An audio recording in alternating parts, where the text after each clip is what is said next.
Hello everyone, today we're making a start from scratch pudding and cream pie filling. For today I'm going to double the recipe, but if you cut it in half it's the perfect amount for one pie. I'll leave that in the description. In my pot I have 6 cups of milk. I'm adding to that 1 cup of sugar. From there I'll be adding 6 egg yolks, just the yolk. A half of a teaspoon of salt, and 2/3 of a cup of cornstarch. And we're going to hold out the rest of our ingredients until later.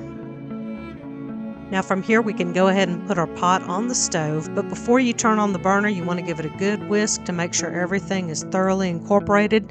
You don't want any kind of lumps or bumps or you'll have lumpy bumpy pudding, and that's no good for anyone. I would suggest turning it on a low to medium heat. It won't take long to thicken, but this is not a recipe that you want to walk away from.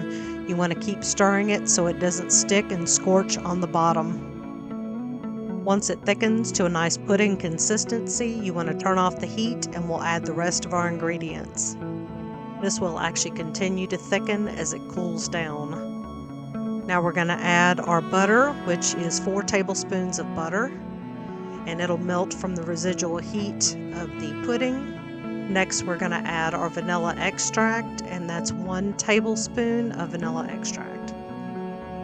We're going to give this a good stir and make sure everything is thoroughly combined. And from here, this is your basic vanilla pudding or vanilla cream pie filling. And why this recipe is really versatile is because you can decide from here what you're making. If you're making a butterscotch pie, you could add a bag or a half a bag of butterscotch chips to this. If you're making a chocolate cream pie, you could add some chocolate chips and they'll melt down in the residual heat of your pudding.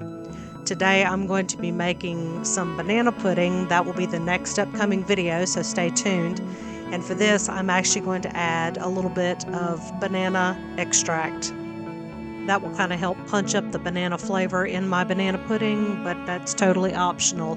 The vanilla pudding is equally delicious. I'm adding 1 tablespoon of banana extract, maybe a little extra there. Now because I'm going to be using this for banana pudding, I'm going to let this cool down and then I'm going to cover it with some plastic wrap, and it can hang out in the refrigerator until I'm ready to build my banana pudding. If you're making a coconut cream pie, you can go ahead and fold it in your sweetened flaked coconut and maybe a little coconut extract and pour that into your prepared pie shell. Or if you're going to do pudding cups for dessert, you could go ahead and portion that out, wrap them, and put them in the fridge. This is an extremely versatile recipe, and it's one where you're able to control the quality of your ingredients. And the best thing is you probably have these ingredients already hanging out in your fridge and pantry. So as always, I want to thank you for watching. I'll see you in the next one. Bye for now.